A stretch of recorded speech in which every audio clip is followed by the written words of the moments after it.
Hello प्रिय विद्यार्थियों, आपके अपने YouTube चैनल में आपका स्वागत है। आज हम लोग कक्षा 10वीं के अध्याय 1 वास्तविक संख्याओं के अंतर्गत प्रश्नावली 1.1 को हल करने वाले हैं। आज सबसे पहले हम पहले प्रश्न के पूरे प्रश्नों को सॉल्व करेंगे, तो इस वीडियो में हमारे साथ जुड़े रहें और हम इसमें बिल्कुल बारीकी से चेक करेंगे, बारीकी से आपको समझाएंगे। ठीक है, तो चलिए शुरू करते हैं बिना किसी टाइम को वेस्ट किए। तो पहला प्रश्न है प्रश्न क्रमांक फर्स्ट प्रश्नावली 1.1 का। निम्नलिखित संख्याओं को अभाज्य गुणनखंडों के गुणनफल के रूप में व्यक्त कीजिए। अर्थात हमें इसके अभाज्य गुणनखंड पहले याद करना है और उन्हें गुणनफल के रूप में व्यक्त करना है। तो सबसे पहले अभाज्य गुणनखंड में हमें अभाज्य संख्याओं की ज़रूरत पड़ती है। यहाँ पर चलिए हम हल करके देखते हैं कि कैसे आपको हल करना है। पहला प्रश्न है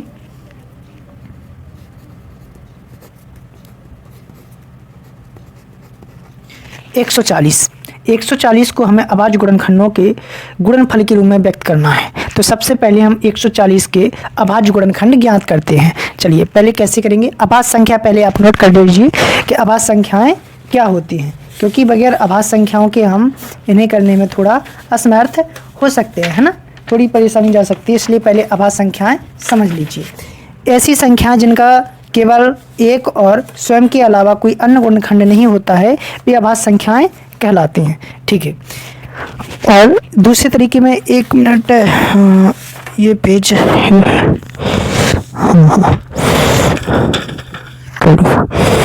ठीक है। तो अभाज्य संख्याएं ऐसी संख्याएं हैं जिनका स्वयं के और एक के अलावा कोई अन्य गुणनखंड नहीं होता है। जैसे 2, 3, 5, 7, 11, 13, 17, 19, 23, 29, 31 आदि।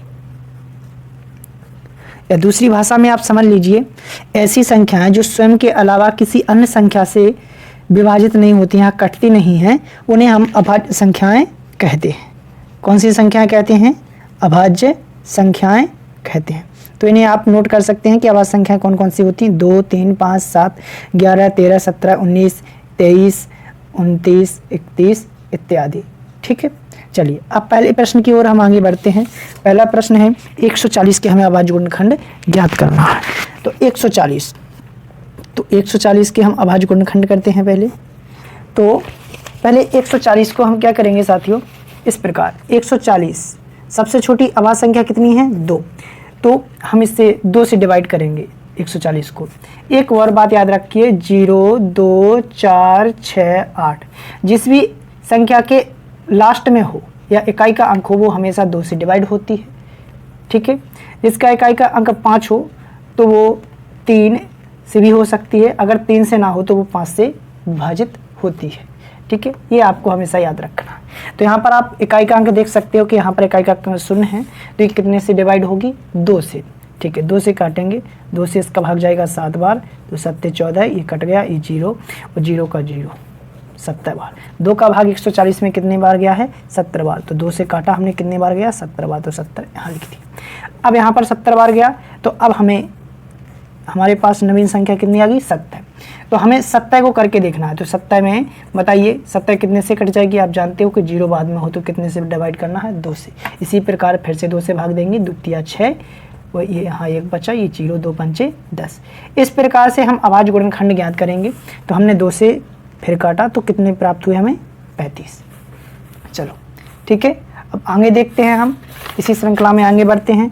तो 35 को हम 2 से भाग देंगे तो ये 2 से डिवाइड नहीं होगा। तो 2 के बाद 3 से भी दे के देखेंगे तो 3 से भी नहीं होगा। अगर शेषफल बचता है तो वो कटी हुई नहीं मानी जाती है, विभाजित नहीं मानी जाती, बात याद रखना है। तो हम 3 के बाद कितने से जाएगा? 5 का भाग जाएगा 35 में, 5 7 35 7 बार। फिर 7 से काटेंगे तो 7 एकम 7 एक बार। इस प्रकार हम इसे हल करेंगे। अब यहाँ पर आगे हम इसके अभाज्य गुणनखंड ज्ञात करते हैं। तो 140 को हम लिख सकते हैं 2 गुणा के 2 गुणा के 5 गुणा के 7, यही हमारा आंसर हो जाएगा।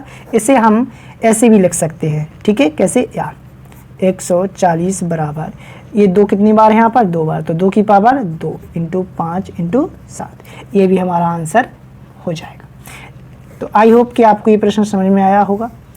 ठीक है, तो ये दोनों हमारे आंसर हो सकते हैं।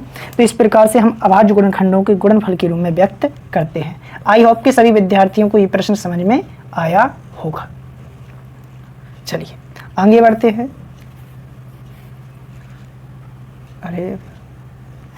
चलिए अब हम अगला प्रश्न देखते हैं। अगला प्रश्न है, हमें अब 156 के अभाज्य गुणनखंड ज्ञात करना है।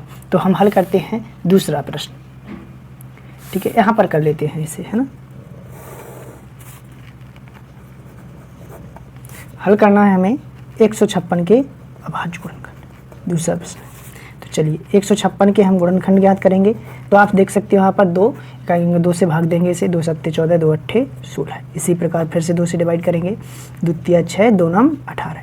39 अपना कितने से डिवाइड होगा, 9 इकाएंगे तो 3 से होगा, है ना।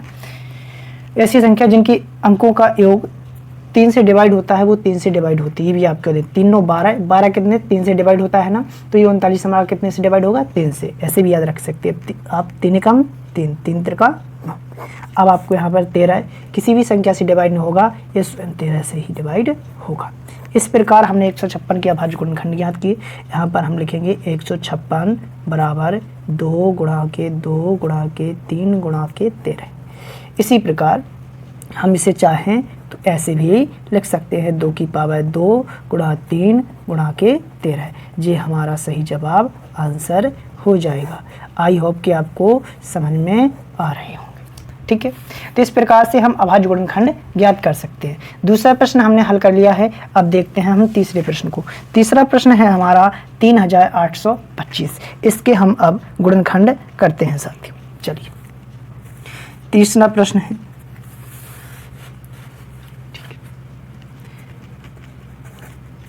हल है तीसरा प्रश्न 3825।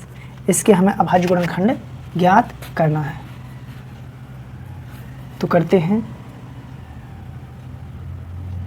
अरे भाई ये ब्लर क्यों हो रहा, 1 मिनट।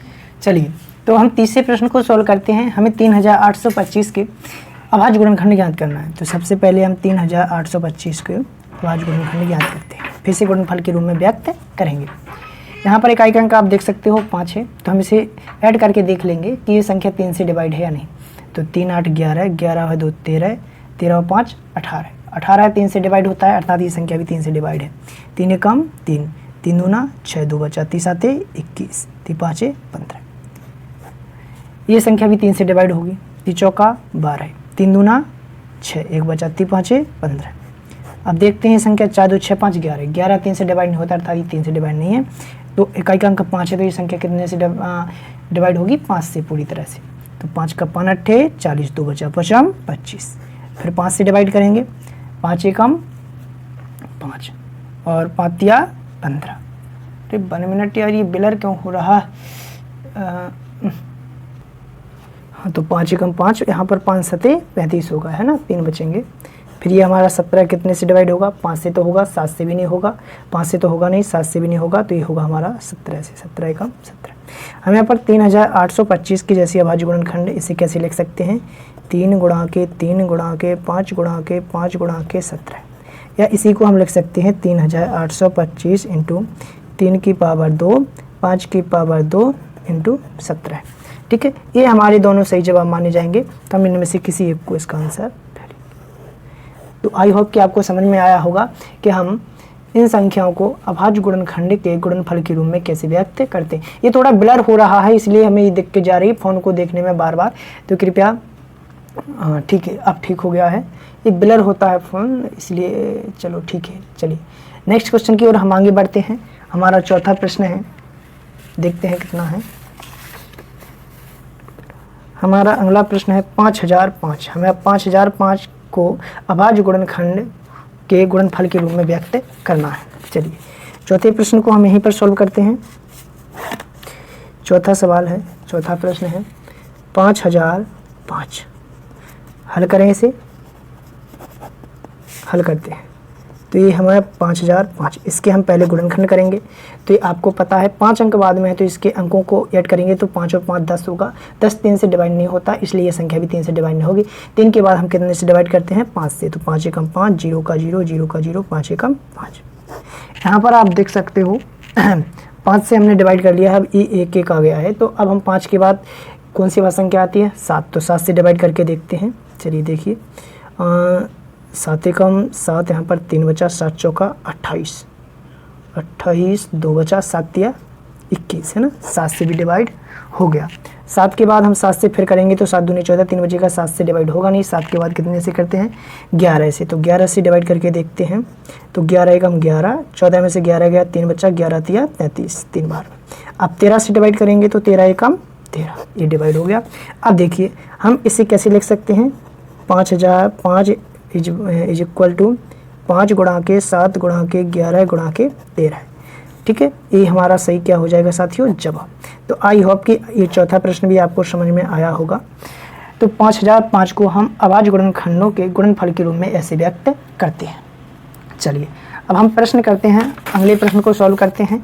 पहले प्रश्न का लास्ट क्वेश्चन बचा है 5वां प्रश्न। ठीक है, 5वें प्रश्न को हम बढ़िया अच्छे बारीकी से और अच्छे तरीके से समझेंगे ताकि इसमें आपको कोई किसी प्रकार की दिक्कत ना हो। चलिए सॉल्व करते हैं। 5वां प्रश्न है हमारा 7429, 7429। इसे हमें अभाज्य गुणनखंडों के गुणनफल के रूप में व्यक्त करना है। चलिए हल करते हैं इसे। 7429 के गुणनखंड करते हैं। तो आपको पता है इकाई का अंक यहाँ पर 9 है, इसका तो ऐड करके देखते हैं। 7 4 11, 11 और 2 13, 13 और 9 22। 22 3 से डिवाइड नहीं होता, अर्थात ये संख्या भी 3 से डिवाइड नहीं होगी। 3 के बाद ये 5 से डिवाइड होगा नहीं। 7 से करके देखेंगे तो 7 एकम 7, 7 छंग 42, 7 एकम 7 से भी नहीं होगा। 7 के बाद 11 से देखेंगे, 11 छः 11 से भी नहीं होगा। ठीक है, इसी प्रकार 13 से करेंगे, 13 पना 65, 9 बचा, 13 7 91 और 13 एकम 13 6 बचा, 13 से भी नहीं होगा। 13 के बाद हम करते हैं अब इसे 17 से, है ना। 17 एकम 17 चौका 68, 6 बचा और 7 देंगे 37, हाँ 17 से हो जाएगी ये संख्या, है ना। तो 17 से डिवाइड करके देखते हैं। चलिए 17, 17 एकम 17, 17 चौका 17 चौका 68। यहाँ पर 14 में से 8 6 बचेगा, तो यहाँ पर 62 हो जाएगा और 7 7 51, 34 7 51। अब यहाँ पर 51 गए तो यहाँ पर 11 बचेंगे और 7 7 119, 7 बार। अब फिर से हम 17 से डिवाइड करके देखेंगे। 7 7 दूनी 34, यहाँ पर 9 बचे और 17 के पहाड़े में 97 नहीं आती, 17 से डिवाइड नहीं होगा। अब 19 से करके देखते हैं। 19 से कम 19 दूनी 38, 43 में 48 गए, 19 दूनी 38, 43 में से 38 गए तो 38 जाएंगे तो यहाँ पर हमारे 5 बचेंगे, तो 57 हो जाएंगे और 19 30 57, 19 से कट जाएगा। 19 से काटेंगे, 19 दूना 38, 5 बचे, 19 30 57। अब 23 से डिवाइड करेंगे तो 23 से कम 23। इस प्रकार हमने 7429 को भी अभाज्य गुणनखंडों के गुणनफल के रूप में व्यक्त किया। 17 गुणे 19 गुणे 23। चलिए आई होप कि आपको वीडियो अच्छा लगा होगा। हमने पहले प्रश्न के 5 प्रश्नों को इस वीडियो में सॉल्व किया है। आपको यदि वीडियो हमारे अच्छे लगते हैं तो चैनल को सब्सक्राइब कर लीजिए। हम पूरी गणित इसी चैनल पे कराने वाले हैं। सभी साथियों के पास आप वीडियो को शेयर कर सकते हैं। चलिए थैंक्स फॉर वाचिंग। इसी प्रकार के वीडियो देखने के लिए बने रहें हमारे साथ।